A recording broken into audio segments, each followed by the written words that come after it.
بسم اللہ الرحمن الرحیم۔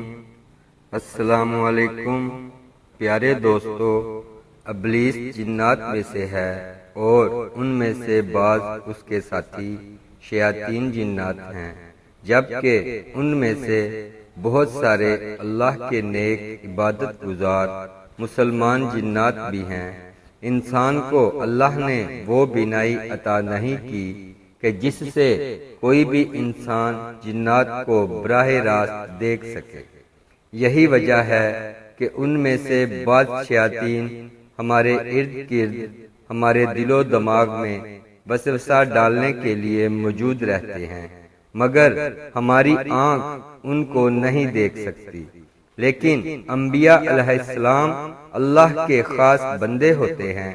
بے شک اللہ تعالیٰ نے بہت سارے انبیاء علیہ السلام کو لاتعداد صفات سے نوازا ہے، جن میں سے ایک یہ بھی ہے کہ انبیاء علیہ السلام نہ صرف ابلیس کو دیکھ سکتے تھے، بلکہ ان میں سے بعض انبیاء کی ابلیس کے ساتھ براہ راست گفتگو بھی ہوئی ہے۔ ان میں سے آج ہم حضرت موسیٰ علیہ السلام اور ابلیس شیطان کی ایک ملاقات کا تذکرہ کرتے ہیں۔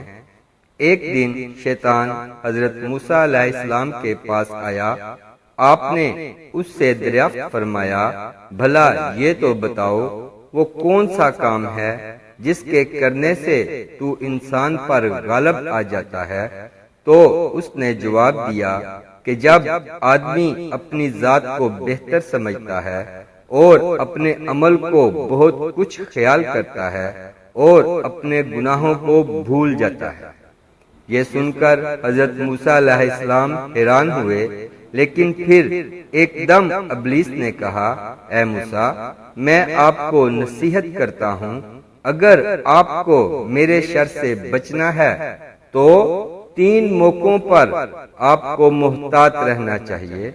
آپ علیہ السلام نے اس سے وہ 3 موقع پوچھے تو کہنے لگا، ایک تو کسی نامحرم عورت کے ساتھ تنہائی میں نہ بیٹھنا، کیونکہ جب کوئی شخص تنہائی میں نامحرم عورت کے ساتھ بیٹھا ہوا ہو تو ان کے ساتھ تیسرا میں ہوتا ہوں، یہاں تک کہ ان کو غافل کر دیتا ہوں، اور اکثر اس میں کامیاب ہو جاتا ہوں۔ دوسرا یہ کہ اللہ تعالیٰ سے اگر تم کوئی عہد کرو تو اس کو پورا کر دو، کیونکہ جب کوئی اللہ سے عہد کرتا ہے اور اس کو پورا کرنے میں دیر کر دیتا ہے تو میں اپنے وسوسوں سے اس عہد کو توڑنے کی کوشش کرتا ہوں اور میں اس میں بھی کامیاب ہو جاتا ہوں۔ اور تیسرا یہ ہے کہ جب تم اللہ کی راہ میں کچھ صدقہ دینے کی نیت کرو تو فوراً دے دیا کرو، کیونکہ اگر تم اس میں تاخیر کرو گے تو میں اس تاخیر میں مزید اضافہ کرواتا رہوں گا، حتیٰ کہ وہ بھول جاتا ہے اور اس صدقے سے جو نفع اس شخص کو ہونے والا ہوتا ہے وہ اس سے محروم ہو جاتا ہے۔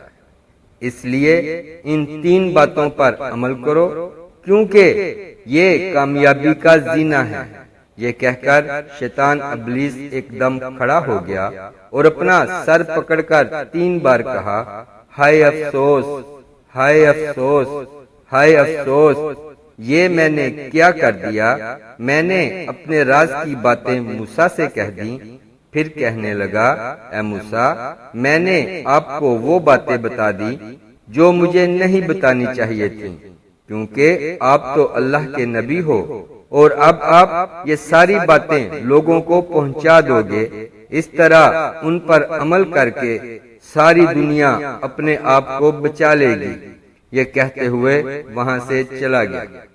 پیارے دوستو، اپنے اندر سے تکبر کو ختم کر دیجئے، کیونکہ یہ شیطان کی صفت ہے۔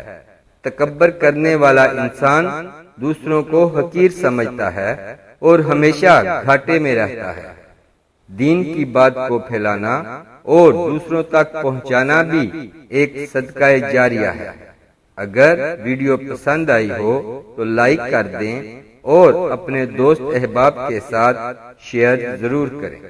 اسلامک ویڈیوز کے لیے سبسکرائب کریں اور ساتھ بیل کے بٹن کو بھی پریس کر دیں۔